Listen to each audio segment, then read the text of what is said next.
Ti eu tudo posso, não há limites, minha força está em Ti. Nada é impossível em Ti, olhos se abrem, muralhas caem, estou vivendo pela fé. Nada é impossível.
Estamos aqui tão sedentos de Ti. Vem, ó Deus, vem, ó Deus, enche esse lugar. Meu desejo é sentir Teu poder, Teu poder.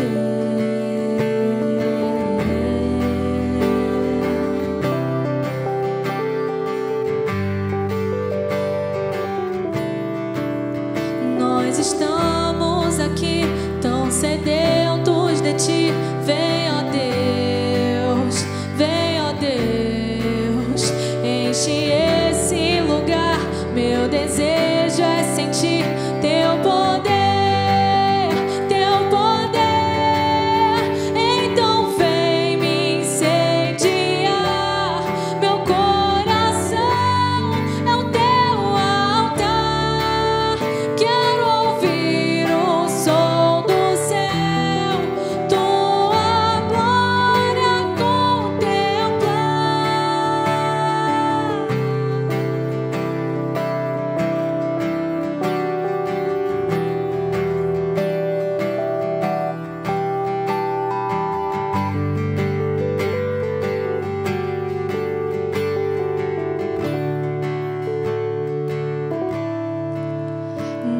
estamos aqui tão sedentos de ti.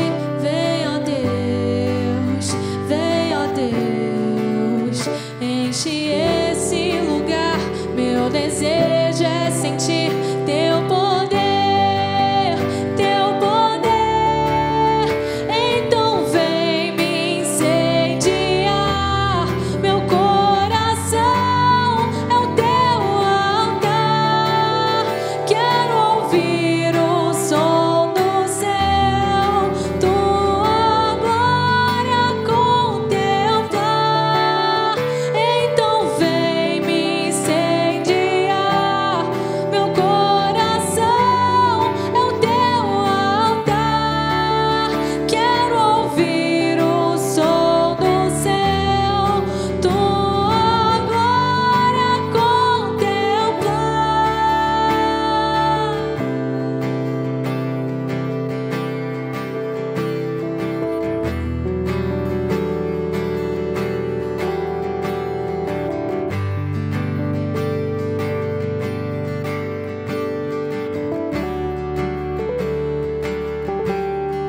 Te damos honra, te damos glória. Teu é o poder, pra sempre, amém. Te damos honra, te damos glória. Teu é o poder, pra sempre, amém. E então vem me incendiar. Meu coração é o teu altar. Quero ouvir o som do céu, tua glória contemplar.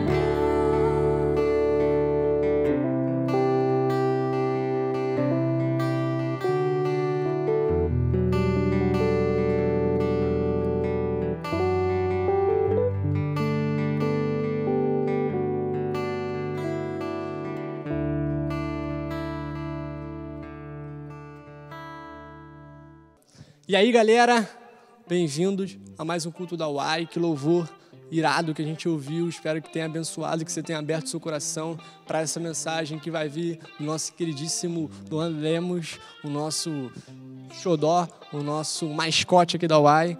E eu espero que você seja muito abençoado, como ele nos abençoa pessoalmente. E antes disso, eu quero ler para você uma palavra que está lá em 1 João, capítulo 5, versículo 3. Porque nisto consiste o amor de Deus, o amor a Deus, em obedecer aos seus mandamentos, e os seus mandamentos não são pesados. Então, o que o apóstolo João está dizendo é que, se queremos amar a Deus, devemos obedecer aos ensinamentos, aos mandamentos dele, pois cremos que a vontade dele é boa, perfeita e agradável.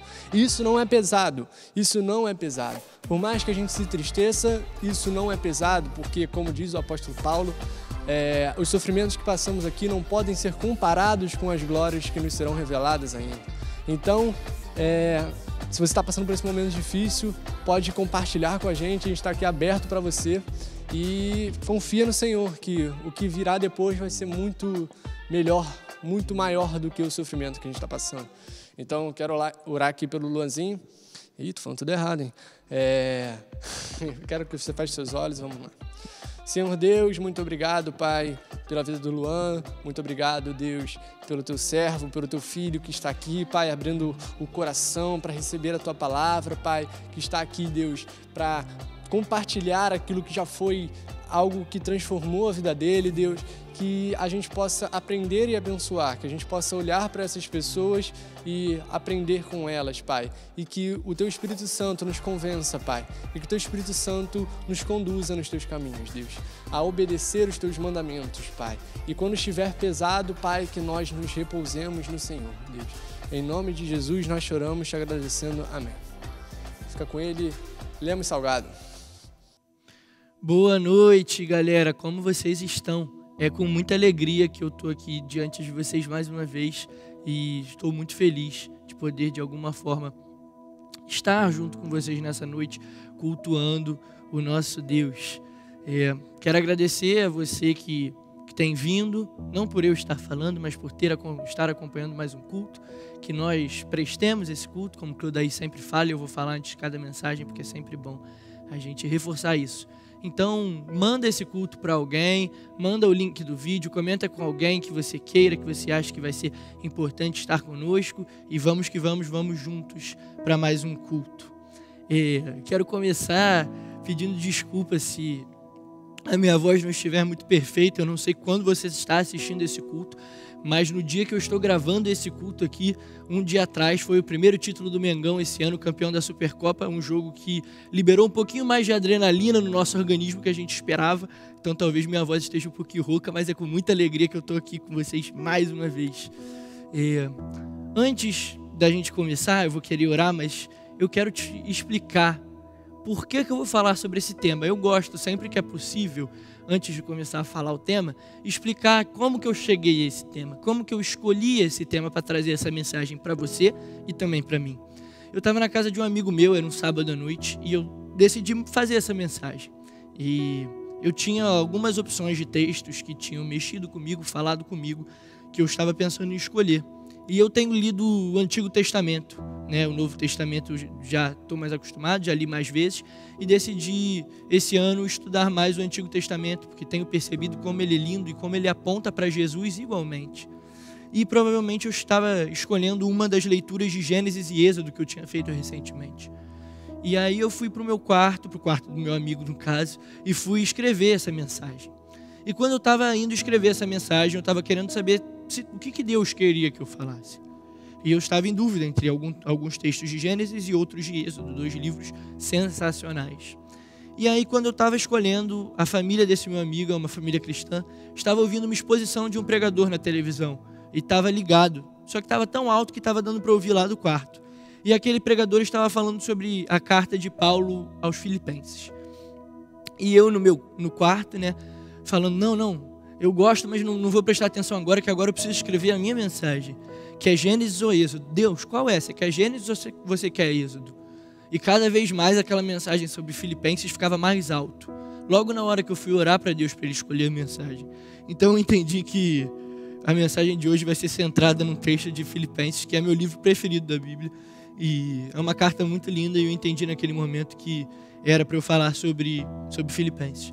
O meu texto preferido de toda a Bíblia, é difícil escolher um, né? Todos são especiais, está em Filipenses 2, né? Aquele que é uma música até do Fernandinho, você conhece, que Deus se esvaziou, assumiu a forma de servo, mas hoje eu vou falar sobre o primeiro capítulo da carta de Filipenses.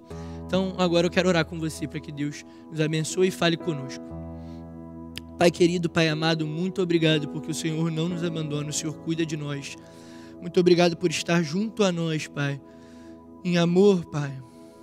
Em amor, em cuidado, em confronto, Pai. Que o Senhor fale conosco hoje, que nós possamos sair desse momento de culto, Pai.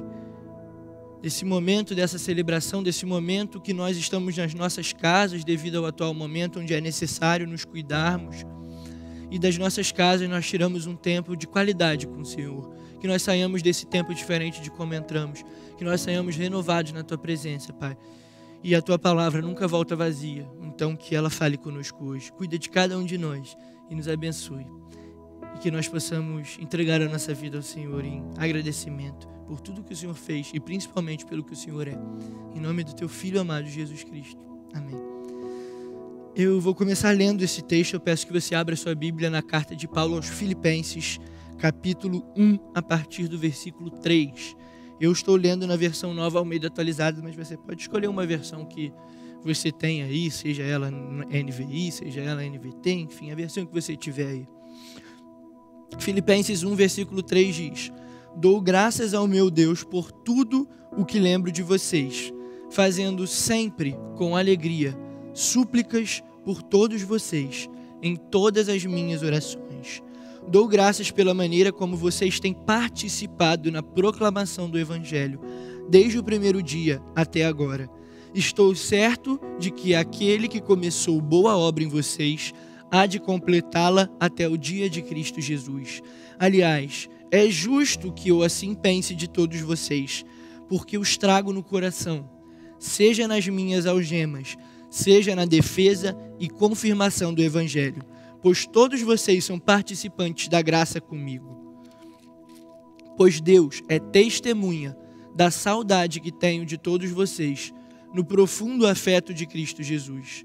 E também faço essa oração, que o amor de vocês aumente mais e mais em conhecimento e toda a percepção, para que vocês aprovem as coisas excelentes e sejam sinceros e inculpáveis para o dia de Cristo, cheios do fruto de justiça que vem por meio de Cristo Jesus, para a glória e louvor de Deus. Diante desse texto, eu acho que eu poderia encerrar aqui. Obviamente, a gente vai discutir, tentar entender esse texto melhor. Mas mais do que qualquer coisa que eu possa falar sobre esse texto, o que o próprio texto diz sobre ele é incrível. Esse texto é lindo e é um dos momentos que nos faz ficar apaixonados pela leitura da Bíblia e percebermos que ela é realmente um livro sobrenatural. Mas vamos tentar destrinchar esses textos. Como nós vamos fazer isso? Eu fiz a leitura dele completa e agora nós vamos aos poucos tentar analisar os versículos e o que cada versículo diz para nós, e a partir desse texto ir caminhando por outros textos que nos ajudem a entender melhor esse texto. Primeiro é necessário dizer que Paulo está escrevendo para a igreja de Filipos. Fala um pouco de como ela é iniciada e um pouco da história dela no livro de Atos. O capítulo 16 de Atos é muito especial, inclusive. Se você quiser depois ir lá em Atos 16, vá. Mas, diferente de outras cartas que Paulo escreve, onde é necessário que Paulo corrija algum erro, alguma heresia, algum problema na visão daquela igreja que estava sendo formada, Paulo vem às pessoas de Filipos, as pessoas que formavam a igreja de Filipos, com uma pegada um pouco diferente. Paulo aqui não é o foco dele corrigir algum erro, confrontar algo, como em outras cartas, quando se faz necessário. Mas Paulo fala para a igreja de Filipenses de uma forma completamente apaixonada pela igreja. Paulo aqui está enamorado, está apaixonado pela igreja. E por isso que esse texto ele é tão poético, essa carta toda de Filipenses ela é tão bonita, tão linda. Por isso que ela fala tanto a nós, e a mim principalmente, e a você, e a cada um de nós. Então, a primeira coisa que a gente tem que entender é que Paulo está muito feliz de poder estar escrevendo essa carta. Ele encoraja os irmãos, mas ele ressalta o amor de Deus na vida deles. E Paulo escreve praticamente essa poesia aqui que poderia ser facilmente estar na Academia Brasileira de Letras se fosse contemporâneo. Então vamos analisar esse texto aos poucos. Versículo 3 diz o seguinte, Paulo falando aos Filipenses: dou graças ao meu Deus por tudo o que lembro de vocês, fazendo sempre com alegria súplicas por todos vocês, em todas as minhas orações. Gente, a primeira coisa que esse texto nos diz é Paulo dizendo que tem lembrado daquela igreja nas suas orações, tem lembrado daquelas pessoas em suas orações. E a oração é uma forma de cuidado. Uma das maiores provas de amor que existe é você receber aquela palavra, aquela mensagem de eu estou orando por você. Eu lembrei de você hoje e orei pela sua vida. Parece que na nossa vida tem momentos que Deus nos dá coisas, nos dá principalmente Ele, a presença dEle de uma forma tão inexplicável, que a gente tem até aquela sensação, tem alguém cuidando de mim em oração. Então a primeira coisa sobre esse tema das amizades espirituais é a oração e a importância que ela tem. Ora, o Deus cuida de nós das mais diversas formas, que nós nem conseguimos imaginar e descrever todas elas. Deus cuida de nós quando percebemos, Deus cuida de nós quando nós não percebemos. Ele sempre cuida de nós, mas uma das formas do cuidado de Deus é através dos nossos irmãos. Deus pode cuidar de nós diretamente, através da presença dele sendo revelada no nosso quarto, Deus não precisa de intermediários, mas Deus pode e constantemente faz de usar irmãos, de usar pessoas queridas e amadas para revelar o seu cuidado por nós. Então, o cuidado do nosso irmão, o cuidado da amizade espiritual é um cuidado de Deus também. Deus cuida de nós através de nossos irmãos. E isso é muito bonito.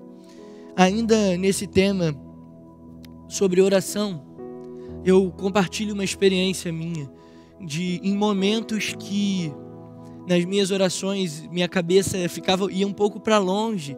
Eu sou uma pessoa muito ansiosa, penso em muitas coisas ao mesmo tempo, e às vezes eu levava isso para aquele lugar de oração. Eu tinha dificuldade de me esvaziar daquele meditar na palavra de Deus, onde nós nos esvaziamos de nós mesmos e nos enchemos da presença dele. Sempre que o pregador fala, esquece o seu irmão do lado, esquece aquilo que você está passando, esquece o seu celular e foque somente na presença de Deus. Em alguns momentos eu conseguia, mas em alguns momentos algo vinha na minha cabeça e tirava a minha atenção. Mesmo como líder do ministério de intercessão, eu tenho aprendido a orar ainda, porque a própria Bíblia nos fala que nós não sabemos orar. E uma ferramenta que Deus utilizou comigo, principalmente nessa pandemia, são as orações comunitárias, são as orações entre amizades espirituais, são aqueles momentos a 3 ou a 5, se você preferir, porque Deus é 3, onde nós estamos diante do nosso irmão na presença dele. E naquele momento é uma intimidade tão grande que a mesma coisa que é falada diretamente a Deus pode ser falada na presença do nosso irmão. Nesse momento e no momento inicial de pandemia, onde nós estávamos completamente isolados na nossa casa, sem ter contato direto com alguém, foram muitas as vezes que Deus cuidou de mim através de momentos de oração comunitários, momentos de oração com aquela amizade espiritual, momentos de oração em família. Eu lembro de vezes que eu senti que eu deveria dedicar um tempo a Deus sozinho no meu quarto, mas eu também lembro de momentos onde eu senti que eu poderia incluir algum amigo nesse momento. E eu liguei para esse amigo, ou esse amigo ligou para mim, e nós passamos momentos muito especiais na presença de Deus. Eu te encorajo também a ter essa prática. Foi algo muito de Deus para mim. Tenha orações, compartilhe momentos de orações pela sua vida e pela vida do seu irmão e por tudo que vocês têm passado na presença de Deus. Eu vou para outra carta de Paulo agora, para a gente continuar nessa temática de oração do versículo 3 e 4.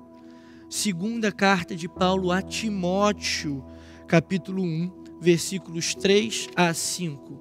Diz o seguinte: dou graças a Deus a quem sirvo com a consciência limpa, como o serviram os meus antepassados, ao lembrar-me constantemente de você noite e dia nas minhas orações. Lembro-me das suas lágrimas e desejo muito vê-lo, para que a minha alegria seja completa. Recordo-me da sua fé não fingida, que primeiro habitou sua avó Lloyd e em sua mãe Eunice, e estou convencido de que também habita em você. Essa carta de Paulo ela é direcionada a Timóteo, um filho na fé, como ele mesmo fala, uma amizade espiritual que Paulo tinha. E Paulo, direcionando a Timóteo, diz: lembro-me constantemente de você, noite e dia, em minhas orações. No versículo 5 eu acho especial porque ele fala da avó de Timóteo, chamava Lloyd, e da mãe de Timóteo, chamada Eunice. Olha que intimidade Paulo cria com suas amizades espirituais, a ponto de saber o nome da avó. Você sabe o nome da avó do seu líder, do seu liderado? Você sabe o nome da avó daquele seu amigo espiritual? Talvez saiba, porque já foi na casa. Mas é sempre bom manter essa intimidade.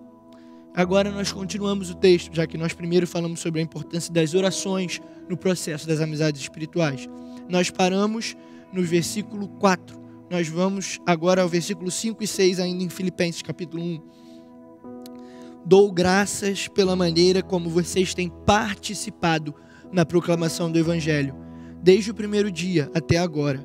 Estou certo de que aquele que começou boa obra em vocês há de completá-la até o dia de Cristo Jesus. Que texto maravilhoso, aleluia por esse texto. Mas vamos tentar entender o que ele diz a nós. Se no versículo 3 e 4 nós falamos de orações e súplicas, no versículo 5 e 6 nós vemos um princípio, que é o princípio que deve nortear uma amizade, para que essa amizade seja uma amizade espiritual, que é a autoridade e a soberania de Cristo nessa autoridade. Uma amizade espiritual é uma amizade porque antes de ser sobre as pessoas naquela relação, ela é sobre Jesus. Um certo homem alemão um dia chamado Dietrich Bonhoeffer, quem me ensinou essa pronúncia foi o Rafael, fez um TCC sobre ele, mas mais importante do que a pronúncia do nome, se você pesquisar você acha, ele é bem conhecido porque foi morto nas mãos de Adolf Hitler por não se dobrar ao regime nazista como cristão, por se opor radicalmente àquela desumanidade que foi o regime nazista.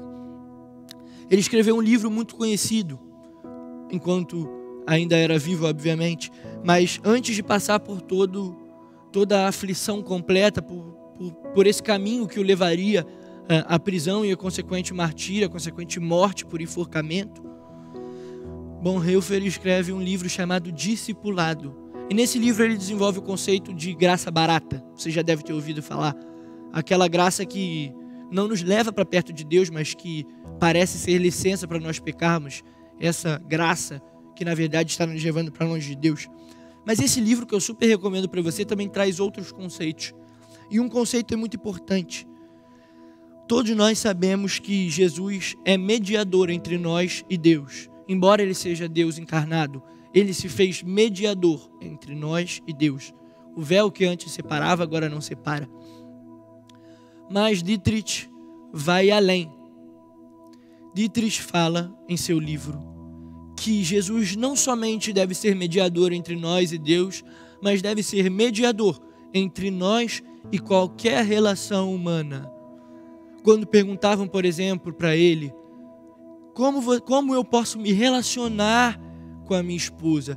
Como é a forma certa de ter a minha amizade? Como eu encaro a minha faculdade? Como eu encaro o meu trabalho? Ele responde de forma muito simples. Você não se relaciona. Ué, Luan, como assim? Eu não me relaciono com a minha esposa? Ele fala, não. Aí você vai falar, caraca, esse cara é doido, esquece ele. Mas ele conclui. E aí sim ele explica. Você não se relaciona com a sua esposa, você não se relaciona com a sua faculdade, com seus estudos, com o seu trabalho, porque você só se relaciona com Cristo. Opa, peraí, o que esse cara está falando? Que eu tenho que ficar 24 horas dentro da igreja? Cara moralista? Não. O que ele está falando é que Cristo deve permear todas as nossas relações. Então, como eu me relaciono com o meu namorado e minha namorada? Simples, você se relaciona com Jesus. E a partir de Jesus, você se relaciona com ela. Como eu me relaciono com a minha amizade espiritual, Luan? Você se relaciona com Jesus. E é só a partir de Jesus que você pode se relacionar com ela. Então, uma amizade espiritual é uma amizade onde Deus ele é autoridade. Ela é uma amizade que não é feita a 2, mas é feita a 3. E isso vale para tanto amizades como relacionamentos amorosos. Porque relacionamentos amorosos devem ser amizade antes de serem relacionamentos amorosos. E deve ser amizades espirituais. Romanos 11:36 diz que dele, por ele e para ele são todas as coisas. A ele a glória. Amém. Esse princípio deve ser norteador de uma amizade espiritual. Vamos voltar para Filipenses. O versículo 8 diz: pois Deus é testemunha da saudade que tenho de todos vocês no profundo afeto de Cristo Jesus. E também faço essa oração, que o amor de vocês aumente mais e mais em conhecimento e toda percepção, para que vocês aprovem as coisas excelentes e sejam sinceros e inculpáveis para o dia de Cristo, cheios do fruto de justiça que vem por meio de Jesus Cristo, para a glória e louvor de Deus, como a gente já leu. O versículo 7 diz o seguinte: aliás, é justo que eu assim pense de todos vocês, porque os trago no coração, seja nas minhas algemas, seja na defesa e confirmação do Evangelho, pois todos vocês são participantes da graça comigo. Relendo de novo porque é necessário. Pois Deus é testemunha da saudade que tenho de todos vocês no profundo afeto de Cristo Jesus. Então o versículo 7 e 8, eu tinha falado 8 e 9, mas vamos focar no 7 e 8, perdão. fala de um outro princípio. É o amor incondicional. Uma amizade espiritual deve ser uma tentativa de se alcançar um amor incondicional. Ô Luan, como assim? É possível o ser humano amar incondicionalmente? Não é possível. Sendo sincero, não é possível. O nosso amor é cercado de egoísmo. O nosso amor é cercado de individualismos. O nosso amor é cercado de uma expectativa de sermos preenchidos, de sermos complementados. Ele é cercado por uma expectativa de reciprocidade. Não é possível. Mas então por que Paulo está, nesses versículos, nos chamando a um amor incondicional? Se você voltar lá no 7, diz que Paulo traz os irmãos de Filipenses no coração, seja nas algemas, seja na defesa e confirmação do Evangelho, ou seja, em qualquer momento ou situação, aquela amizade é conservada. O grego fala de diferentes formas de amor. Você deve ter ouvido isso naquela famosa pregação de Pedro, onde Jesus pergunta: Pedro, tu me amas 3 vezes? E de acordo com a forma de amor do grego, o sentido muda. Mas nós temos no grego, a língua na qual é escrita o Novo Testamento, o amor eros, o amor filo e o amor ágape. Vamos esquecer um pouco o eros nesse momento, eu quero focar no amor filo agora. O amor filo é esse amor fraternal, é esse amor de amizades. Ele ainda é um amor humano. Ele ainda está recheado pelo pecado. Ele ainda pode ser um amor que erra. O amor ágape, que é o amor de Deus, ele não é humano. Ele é o amor que só Deus pode dar. É o amor que nos ama, mesmo quando nós não o amamos. Ele é fiel quando nós não somos fiéis a Ele. É o amor incondicional. Nada que você faça ou deixe de fazer muda o amor de Deus por você. Luan, mas se é impossível alcançar esse amor ágape, por que você está falando dele? Veja bem, provavelmente você nunca achou que você conseguiria ser igual a Jesus. Ou se você achou, volta lá, né? Calma aí um pouquinho. Mas mesmo assim, o objetivo da nossa vida deve ser igual a Jesus. Porque ainda que nós não consigamos igualá-lo, nós devemos tê-lo como alvo. E assim é com a nossa amizade espiritual. O nosso amor é um amor filo, mas nós devemos mirar no amor ágape, mesmo que nós nunca vamos acertá-lo completamente, mas o quão mais próximo nós estivermos dele, mais próximo estaremos daquilo que Deus quer e almeja para nós. Um poeta uruguaio que me inspirou muito dizia que a utopia é o que nos faz caminhar. Então, em certo sentido, nós devemos ser sim utópicos, não iludidos, não irreais, mas utópicos, sabendo que nós nunca alcançaremos esse amor, mas faremos de tudo para chegar o mais próximo possível dele. É por essa utopia que nós caminharemos nesse amor incondicional. Eclesiastes 4, de 9 a 11, diz o seguinte: é melhor ter companhia do que estar sozinho, porque maior é a recompensa do trabalho de 2 pessoas. Se um cair, o amigo pode ajudá-lo a se levantar, mas pobre do homem que cai e não tem o que ajude a levantar-se. Isso é amizade espiritual. Esse texto ele é muito falado em casamentos, eu acho ele muito bonito. Mas, como eu disse, o casamento ou o namoro, ele deve ser uma amizade espiritual antes. Então ele vale aqui para o exemplo nosso. Se um cair, o outro o ajuda a se levantar. A amizade espiritual é isso. 2 sempre vai ser mais forte que 1. Aquilo que Deus fala e trata no coração de um, agora é compartilhado com o outro e assim vice-versa. E assim nós chegamos mais perto de ter a verdade de Deus à nossa disposição. Nós só teremos a revelação de Deus por completo na glória. Mas quando nós nos unimos como corpo de Cristo, um braço se junta com uma perna, que se junta com uma orelha, e a gente fica mais próximo do quebra-cabeça completo. O livro de 1 Samuel 20, versículo 17, fala de uma amizade sensacional, uma amizade de Davi com Jonatas, o filho de Saul. E Saul queria Davi morto, porque Davi, de certa forma, ameaçava o reinado de Saul, que havia desobedecido e se distanciado de Deus. Mas Jonatas mantém aquela amizade espiritual, porque Jonatas entende que ela veio de Deus. É uma história sensacional. A Bíblia está cercada de exemplos de amizade. Em 1 Samuel 20, no versículo 17, Jonatas diz que amava Davi com todo o amor da sua alma. Nós devemos amar as pessoas, e principalmente aquelas que Deus coloca na nossa caminhada, com todo o amor da nossa alma. Esse deve ser o nosso objetivo. O texto de Filipenses continua, no versículo 9, nós lemos até o versículo 8. E também faço essa oração, que o amor de vocês aumente mais e mais em conhecimento, em toda percepção, para que vocês aprovem as coisas excelentes e sejam sinceros e inculpáveis para o dia de Cristo, cheios do fruto de justiça que vem por meio de Jesus Cristo, para a glória e louvor de Deus. Que texto incrível, louvado seja o nome do Senhor. Mas que ele não só seja um texto bonito de ser lido, mas aplicado na nossa vida.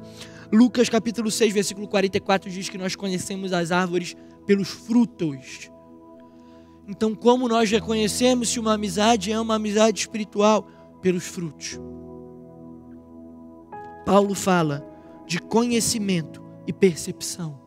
Que o amor de Deus cresça em conhecimento e percepção diante de Deus. Então nós devemos procurar amizades que nos levem a ter mais conhecimento de quem Deus é, da palavra dEle, do amor dEle, da misericórdia dEle, da justiça dEle. Nós precisamos de pessoas que nos levem a melhor conhecer a Deus e a sua vontade. Pessoas inteligentes, pessoas que nos levem mais próximos da verdade de Deus. Mas o conhecimento por si só, ele não nos leva a Deus.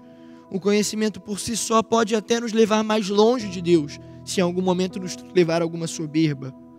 Então não somente pessoas que nos levem ao maior conhecimento dele, mas pessoas que façam com que esse conhecimento gere frutos reais, palpáveis na sua vida e na vida dos outros. Gálatas 5:20 fala sobre os frutos do Espírito, o fruto do Espírito, perdão. Vai lá em Gálatas 5:20 e dá uma olhada. Se a sua amizade ela é uma amizade espiritual, ela deve remeter a você ao fruto do Espírito. Obviamente, eu não estou dizendo e não estou querendo dizer com essa mensagem que nós somente nos devemos aproximar daquelas pessoas que creem em Jesus ou que praticam a fé. De forma alguma, nós devemos alcançar o mundo. Eu tenho amizades incríveis de pessoas que não são cristãs, ou de pessoas cristãs que nesse momento encontram-se um pouco afastadas. Tem essas amizades, eu não estou querendo colocá-lo dentro da igreja o dia inteiro e achá-lo que estar perto de Deus é somente estar na igreja ou com pessoas cristãs. Longe de mim. Mas nós precisamos sim dar uma atenção especial às amizades espirituais, porque são elas que fortalecem a nossa caminhada, são elas que Deus dispõe a nossa vida. E com certeza, enquanto eu estou trazendo essa mensagem, você provavelmente está pensando em alguém especial. Cultive essa amizade. Eu quero dar 2 exemplos, além do texto de Filipenses e dos textos que a gente leu, que nos fazem entender o que é essa amizade espiritual. O primeiro exemplo está no Evangelho de João, capítulo 19, versículos 26 e 27. O contexto desse texto é o seguinte: Jesus está indo ser crucificado. Jesus já estava sendo torturado. O castigo pelos pecados da humanidade já estava depositado sobre ele. Mas o texto de João 19, a partir do versículo 26 e 27, diz o seguinte: quando Jesus viu a sua mãe ali e perto dela o discípulo a quem ele amava, disse à sua mãe: aí está o seu filho. E o discípulo: aí está a sua mãe. E daquela hora em diante, o discípulo a recebeu em sua família. Olha que sensacional. Jesus está diante do momento de maior sofrimento de toda a humanidade. Mas Jesus para e identifica Maria e o discípulo a quem ele amava, que nós sabemos que é João.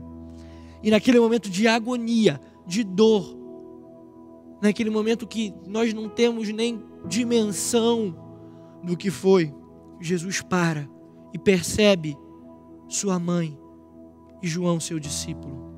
Percebe os seus amigos. que sentiriam a sua ausência. Jesus ressuscitaria, ele sabia disso. Mas ele ressuscitaria, mas haveria de voltar aos céus. Então a presença física de Jesus traria uma falta muito grande àqueles discípulos que tiveram sua vida transformada, e sua mãe, que viu em Jesus a razão de sua vida, que de seu ventre teve o Salvador da humanidade. Jesus sabe que deixará uma lacuna que não dá para ser preenchida, mas ele não para por aí.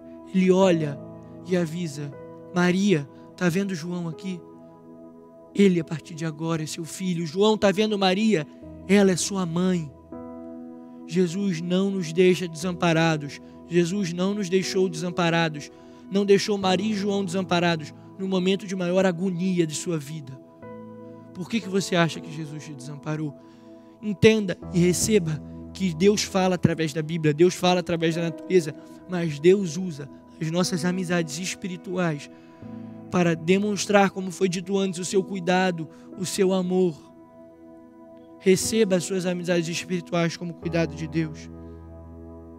E outro texto que para mim é o texto incrível de Êxodo, capítulo 17, versículo 11 ao versículo 13. Depois de terem saído da terra prometida, o povo de Israel está diante de uma situação adversa. Enfrentará uma batalha contra os poderosos amalequitas.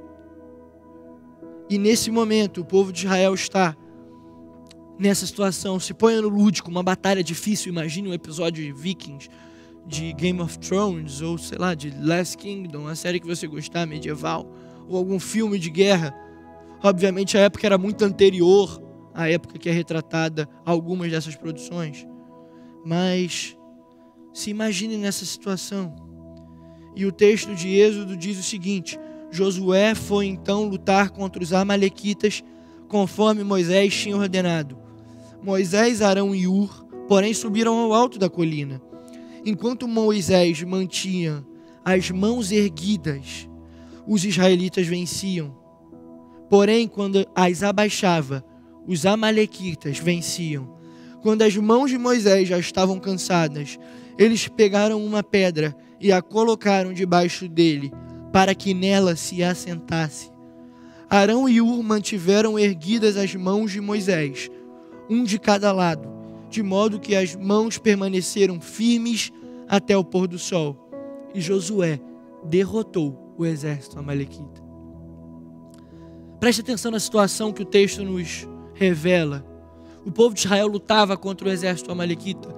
E quando Moisés erguia as suas mãos, o povo vencia. Mas quando as suas mãos cansavam, o povo era derrotado. Então, quando Moisés já não aguentava mais, você está achando estranho? Fica com a sua mão erguida aí. Vê quanto tempo você fica. Provavelmente, talvez com 2 minutos, sua mão já canse. 5, talvez. E Moisés, a mão cansou e não aguentou ficar com as mãos erguidas. Mas aí entra em cena Arão e Hur. Se fosse só Moisés no monte, só Moisés naquele lugar, o povo de Israel não teria vencido. Mas Arão e Hur, vendo essa situação, eles se prontificam e erguem as mãos de Moisés. Olha que exemplo lindo para nós. Amizades espirituais são aquelas amizades onde nossa mão é erguida quando a gente não aguenta mais. Quase como que com uma palavra de vamos junto. Eu estou com você. Nosso Deus não vai nos desamparar, vamos juntos. E um ajuda o outro. Que nós cultivemos amizades que possam ser como Arão e Hur nesse texto, para que nós possamos vencer em Cristo. Eu me encaminho para o final dessa mensagem com uma aplicação prática para ela. Talvez você já esteja pensando em uma aplicação prática, mas pense quem são as suas amizades espirituais. Você tem dado devido valor àquelas amizades espirituais? Essa é a primeira pergunta que eu tenho a fazer para você hoje. Uma vez que você identifique quais as amizades espirituais, e caso você não identifique quais pessoas podem desenvolver amizades espirituais com você, tenho certeza que existem pessoas que estão dispostas a isso. Seu líder de vibe, se você quiser falar comigo, precisar de uma caminhada, pastor Clodair, enfim. Identifique as suas amizades espirituais. E agora, Luan, eu já identifiquei elas, o que eu faço? Agora você honra. Nós precisamos urgentemente desenvolver o conceito de honra na nossa vida. Nós precisamos dar honra a quem é devido. Carta aos Romanos diz isso. Honra a quem é devido. Honre as suas amizades espirituais. Honre aquelas pessoas que estão com os joelhos dobrados pela sua vida. Honre aquelas pessoas que não desistiram de você. Honre aquelas pessoas que o amaram com todo o amor da sua alma, como Jonatas amou Davi. Honre aquelas pessoas que encaram a sua vida como Paulo olhou para a igreja de Filipenses, apaixonado por você, pela sua vida, pela sua alma. Honre as pessoas que, quando seus braços não conseguem ficar de pé, estão dispostas a levantar os seus braços, vez após vez após vez. E uma vez que você identificou as suas amizades e você honrou essas amizades, cultive essas amizades. Gere novas amizades, mas cultive aquelas pessoas que você tem. Aquelas pessoas que você sabe que foi Deus que te deu. Entre na presença do teu Criador e seja grato. Se emocione por aquelas pessoas que Deus botou na sua vida. Eu digo por mim mesmo, muito do que eu sou hoje, eu devo a pessoas que investiram e que estiveram juntos comigo nos momentos mais difíceis. E eu sou muito grato a Deus por cada uma delas. E para terminar, agradeça essas amizades. Seja grato por todas as amizades espirituais que Deus te deu. Identifique, honre, cultive, agradeça, demonstre gratidão. Pode parecer clichê, não me importo. Diz que você ama aquela pessoa. Diz para aquela pessoa continuar. Essas palavras fazem diferença. Anima, chama para orar junto, lê a Bíblia junto. Só Deus sabe o quanto eu fui abençoado por momentos na quarentena, como eu disse, de orações comunitárias. Me lembro até hoje de uma noite que eu queria dormir e Deus não me deixou dormir, porque eu estava acordado e eu sentia que era algo de caráter espiritual. Então eu fui tentar orar, mas minha cabeça estava se dispersando. Até que eu entendi que eu deveria chamar uma pessoa específica para passar um tempo de oração. Naquele dia foi a Aninha. E a gente assistiu um sermão junto e investiu um tempo orando uns pela vida dos outros. Cultive seus relacionamentos espirituais. Eu quero terminar com 2 textos, 2 versículos. O primeiro é o Evangelho de Marcos, capítulo 10. Marcos 10, 29 a 30. Vem comigo, eu já estou terminando.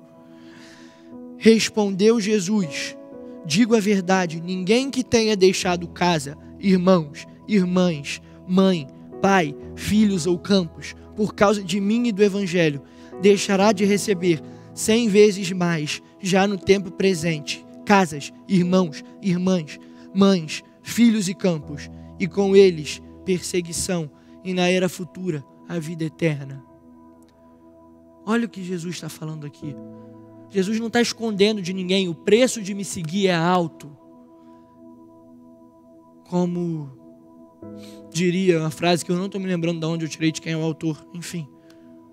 A frase diz o seguinte: a salvação não custou nada. Não custa nada a nós, para Jesus custou tudo. A salvação não custa nada. O discipulado custa tudo. Se eu não me engano, essa frase é até de Bonhoeffer. Pode não ser, depois você pesquisa. A salvação não custa nada. Obviamente ela custou tudo para aquele que morreu na cruz no nosso lugar. Mas o discipulado custa tudo. Jesus não esconde isso daquelas pessoas. Mas o que eu nunca entendi nesse texto, ok, perseverem, vocês vão receber na era futura a vida eterna. Tá bom, eu sei que se a gente perseverar, a gente vai ser salvo. Não por nada em nós, mas porque Ele nos deu a salvação. Mas o que esse texto está falando aqui de receber 100 vezes mais no tempo presente? Será que é uma teologia da prosperidade? Obviamente que não. O próprio texto diz perseguição. Então, Jesus está falando que esses discípulos, essas pessoas que o seguem, vão ser perseguidos por causa do nome de Jesus. Então, obviamente, receber 100 vezes mais não é uma vida cômoda, não é bens materiais. E uma das aplicações que eu entendo que 100 vezes mais é esse que o cristão recebe do que o não cristão, ainda nessa vida. E uma das respostas que Deus me fala é: olha para as amizades que eu botei na tua vida. Olha para essas pessoas. Não faz sentido viver mais um dia sequer distante da presença de Deus. E distante da presença daqueles que são filhos de Deus. 100 vezes mais. Para a minha vida é muito claro e palpável. É a vida, é poder caminhar ao lado desses irmãos que Deus me presenteou. Nesse momento você vai lembrar de algumas pessoas na sua vida e fale com elas, ore por elas. Mas eu quero, para encerrar, que uma pessoa em especial que você esteja pensando nesse momento, que você tire um tempo com aquela pessoa, agradeça a Deus diante da vida daquela pessoa. Agradeça a Deus em 3, ore pela vida daquela pessoa, diga para ela o quanto o Senhor tem sido bom, confronte ela quando necessário, ame ela com todas as suas forças, honre a vida dela. E já que nós estamos falando do princípio de honra, eu tenho tantas pessoas que investiram na minha vida, mas como eu trouxe esse desafio para vocês, eu começo e termino essa mensagem de hoje fazendo esse desafio de honrar. Dentre tantas pessoas que eu podia falar que investiram na minha vida, hoje eu dedico essa mensagem para uma pessoa que me fez perceber que irmão tem aqueles que são de sangue e eu cresci sem irmãos. Talvez eu tivesse essa figura do irmão em falta na minha vida. Eu sempre quis ter um irmão, sempre falei isso. E já burro velho, Deus me deu um irmão que nessa semana significou muito para mim, porque na semana que eu estou gravando passou a semana comigo e tivemos momentos diante de Deus. Enzo, eu queria honrar a sua vida aqui e que você encaminhe para uma pessoa e honre a vida dela aqui. Te amo, irmão, e que nós possamos andar juntos diante de Deus, cultivando as nossas amizades espirituais. Dele, por ele, para ele, seja toda a glória. Boa noite, que Deus te abençoe e que nós possamos ser gratos pelo cuidado de Deus, seja diretamente, seja através dos nossos irmãos. Um abraço. É isso, mais um culto abençoado de novo. Glória a Deus pela vida do Luan, que espero também, como sempre falo, que você tenha sido muito abençoado, tenha sido muito edificado na tua vida, que a partir de agora sua vida seja transformada, seja frutificada, que essa semente que foi plantada no seu coração vire uma grande árvore que produza muitos frutos. Novamente, como eu sempre digo, se ficou alguma dúvida, se algo queimou no seu coração, você quer compartilhar, tem os nossos líderes de vibe, Cadu, Luan, Dani, eu, enfim, só você colar lá na vibe que tem diversos líderes de segunda a quinta-feira, também tem o nosso pastor, Cleodair. Você pode chamar a gente lá no Instagram dele, que a gente vai estar disposto a te ouvir sempre, de segunda a sexta, 24 horas por dia. Valeu? Tamo junto, semana abençoada para vocês. Amém.